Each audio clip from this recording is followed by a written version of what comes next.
Barrister Deji Adeyanju has finished Tinubu, blast Nigerians for always following things sheepishly, and he said that he foresaw what went down in 2023 presidential election, and he came out to say it, that since database do not work out during Buhari's time, that nothing is going to work during Tinubu's time, and even said that they are going to switch off the database, which at last they later switch it off. He said that we keep on doing the same thing and still expect different results. Now, some people are still expecting that in 2027, that different thing is going to happen, which is a big fat lie. That we are still going to get the same result because it is still the same people. In fact, how do you even expect that something different is going to happen when you allow people who are affiliated to politicians to be in the judicial system, who are affiliated to politicians to be in the electoral system and all that? In fact, he said so many things on this one, which I'm going to allow you to listen very attentively to.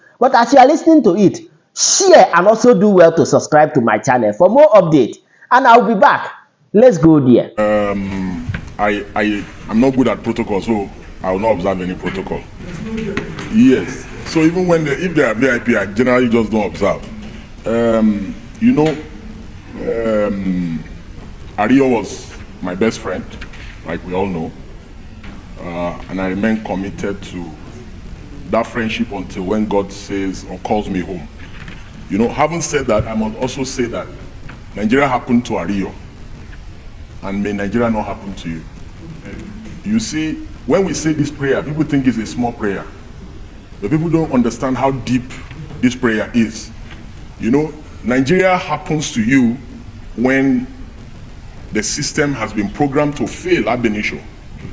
And that's why Ario could not even get proper diagnosis on time.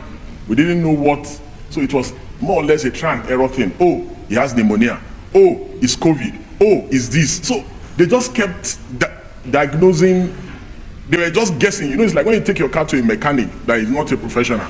He will say, oh, it's the carburetor. Oh, he will say, oh, it's the injector cleaner. Oh, it's this. So that was what happened to late Ario Daria Toye, which was very unfortunate. I think Dr. Sam will bear me witness that over a year ago, we were here and we're having the same debate before the general elections. And Mike Igini was here and others, and they were sounding so optimistic about the election. I was the only one who told them that the election would be rigged.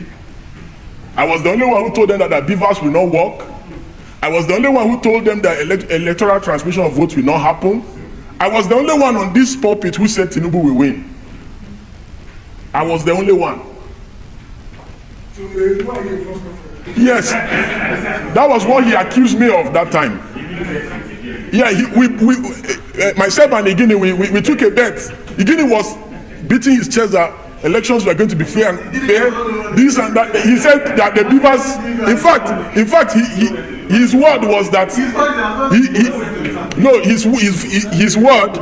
his word was that the beavers is a game changer. And I laughed. I said beavers will not change any game.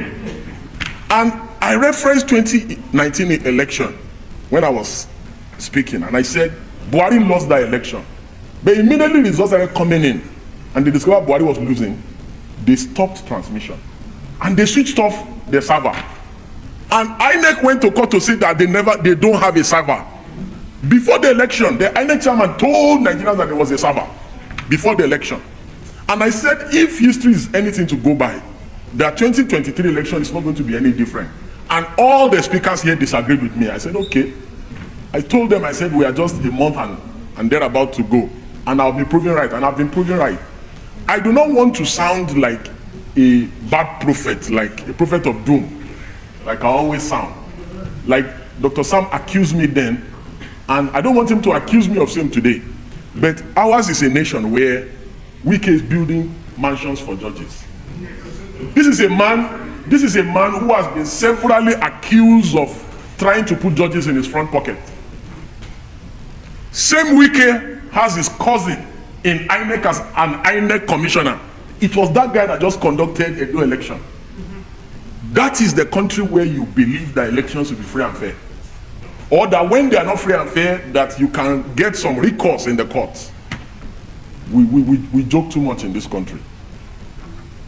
Ours is a country where we do the same thing over and over again, but we expect different results. It will never happen. You see, my big sister and leader in the struggle has just finished speaking before me. And she put the word rightly, that how can we talk about judicial independence when even the procedure for recruitment for judicial officers is already corrupted? No politically exposed person should be a judge. No politically exposed person should be a judge. No politically exposed person should be in INEC. 85% of people in INEC today, they are politicians. Look at the woman we took to court. I took Professor Rufus to court. She's an APC card carrying member in Bayelsa. APC card carrying, me and her were still in court. And she was appointed an INEC National Commissioner. Look at Wike's cousin. He's a National Commissioner in INEC. Wike's wife is a judge of the Court of Appeal. Politically exposed persons should not go anywhere near our judiciary.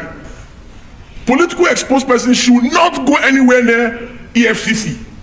The reason why you see some of these things happening today, where EFCC wants to carry out an operation and the Abelo already has a hint before the operation happens, is because go and look at the recruitment process for EFCC in the last 10 years. It's politicians, senators, House of Reps, they bring their children, their cousin, they bring a list. How can you have politically exposed persons, you want them to fight corruption? It can never happen. How can you have politically exposed persons in the judiciary? The wife of a known politician is a judge. The cousin of a known politician is in an institution that is supposed to be called Independent National Electoral Commission. Remove the word independent from there when you have politicians running the place. So you cannot expect any credible outcome from INEC. See, the locus classicus case of the Abiola's case, as to regards to even the insinuation of bias alone, once the right-thinking members of the society feel that the judiciary is biased, it's already one of the greatest indictments that can happen to the judiciary. And that is why the Supreme Court said in that case that whenever anyone is of the view that the court is biased, that the judges must recuse themselves. So a situation where before the electoral process starts, the process is already rigged, you cannot expect anything credible out of the process.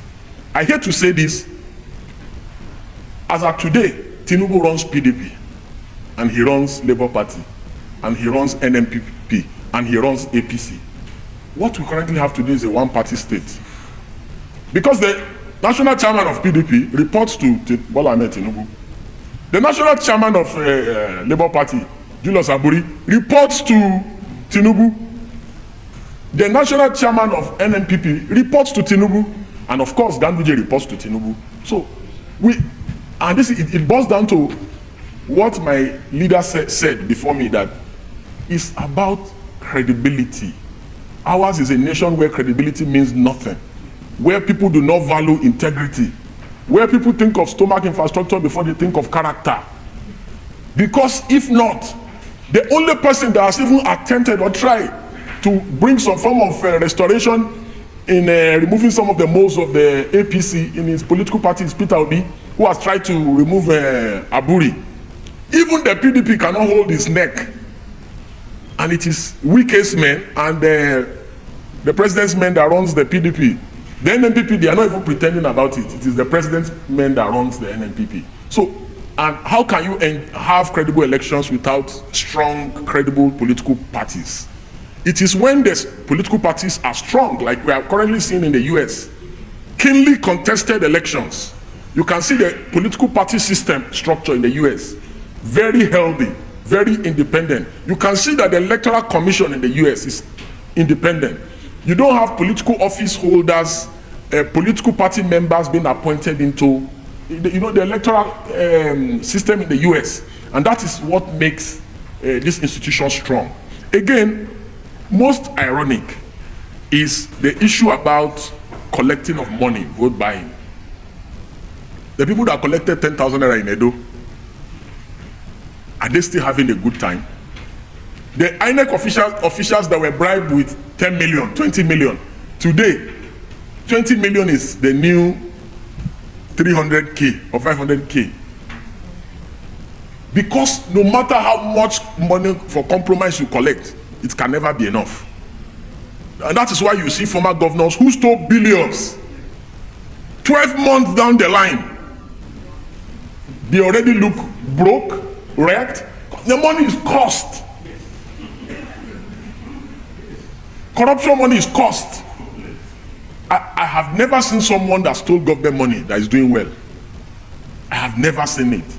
And they are never satisfied. They are always looking for more and more and more. So at a point, we need to get to a situation, we need to get to a spot in this country where we tell ourselves, yes, that we have been bad enough as citizens. We have been bad enough as leaders. And that we want to make amends for all our bad deeds. Until we get to that level, I don't see this country sincerely moving forward. Again, the most heartbreaking of all our plights in this country is the allegations and counter-allegations of judicial compromise and corruption. Nothing breaks the heart more. The reason why our economy is bad is because of those allegations. There's no economy that can survive and a nation where the judiciary is not truly independent. It is so sad that nobody is going to come and invest here if they are not sure that they can get judicial redress when businesses go wrong.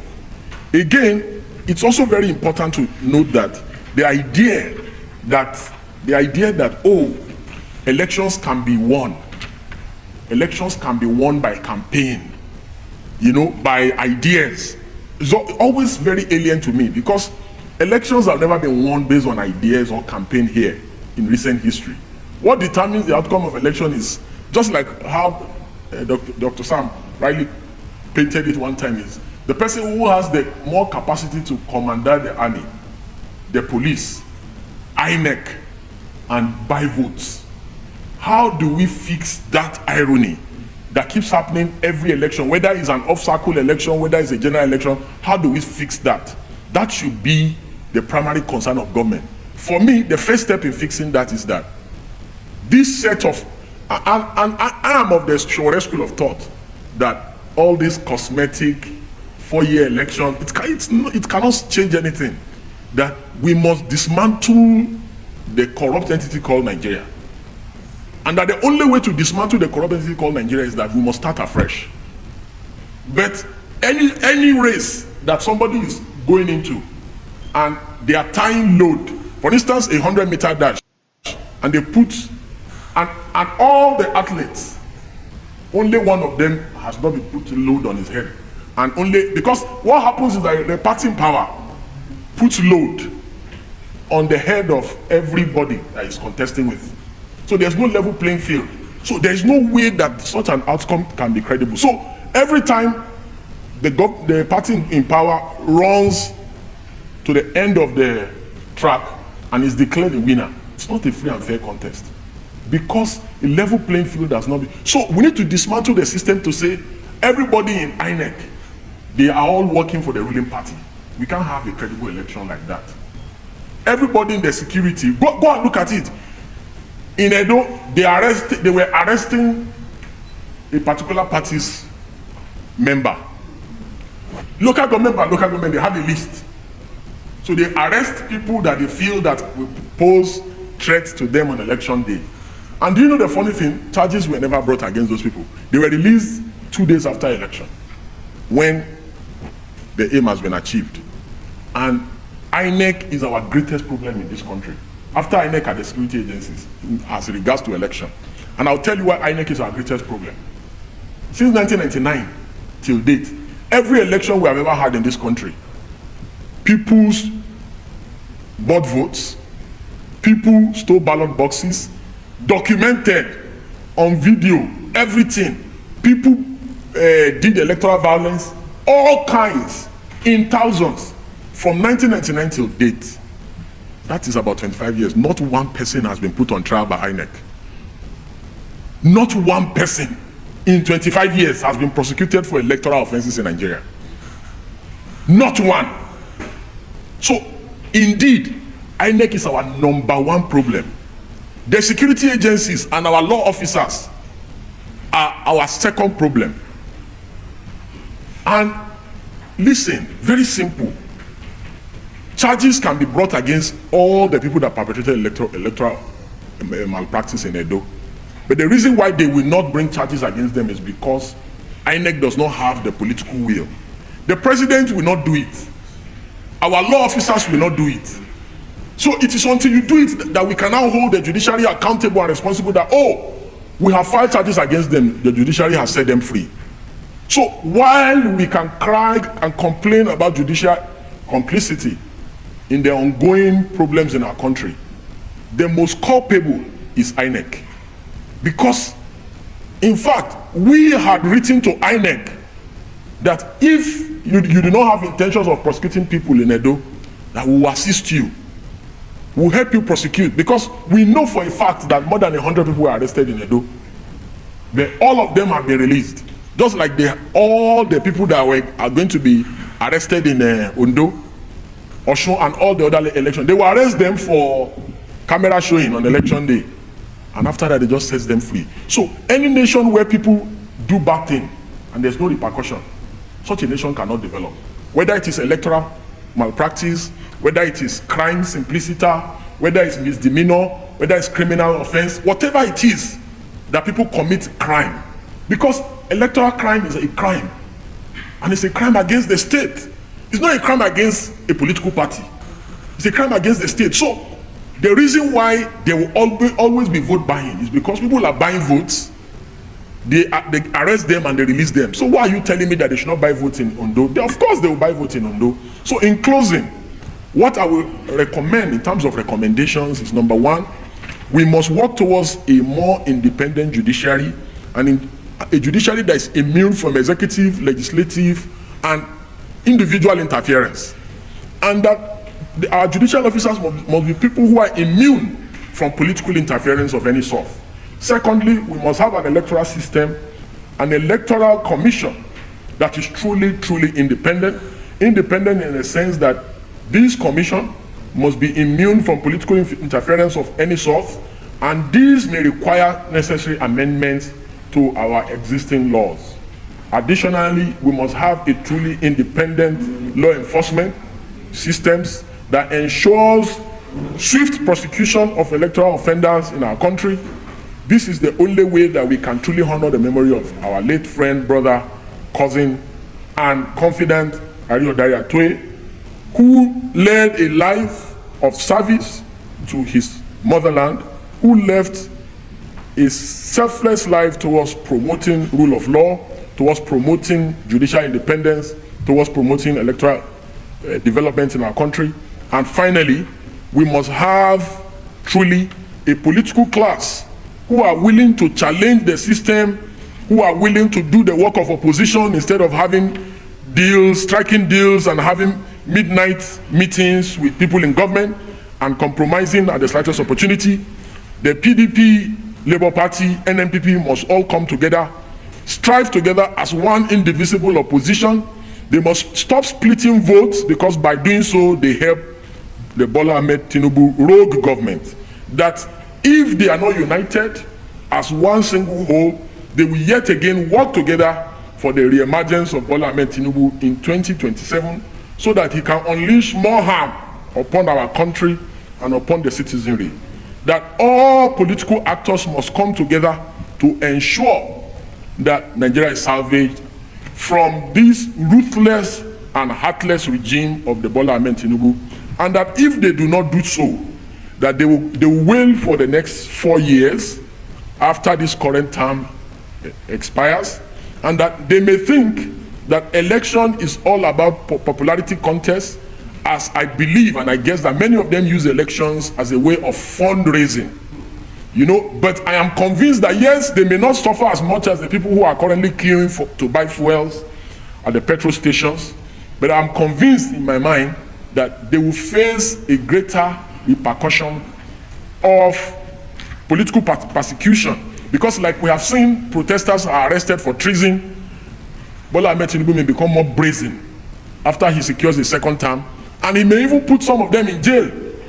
So while they may be comfortable and rich, but they should not put it past Bola Ahmed Tinubu that he may even attempt a third term. So the best time for political actors to come together is now. God bless everyone. You get the point. Now, this is very clear and very simple. Can you imagine the things that are even happening in our judicial system now? And they have also started building accommodation for the judiciary. Plus so many other things that is happening now towards the election in 2027. They will send INEC officials. They will come and do I assure you, I reassure you. And after the whole thing, bang! The same thing will keep on happening. But according to what Deji Adeyanju said, how can you allow people that are affiliated to politicians to be in a strategic position that doesn't need any biased mind? It is very unfortunate for those things to be happening. And when that is happening, they can easily be induced and something will begin to happen yaga yaga. But anyway, sir, I will allow you to share your thoughts with me on the comment section. And of course, you know the vibe now. Click on that subscribe button, follow, and share for more updates. Because like this, we move.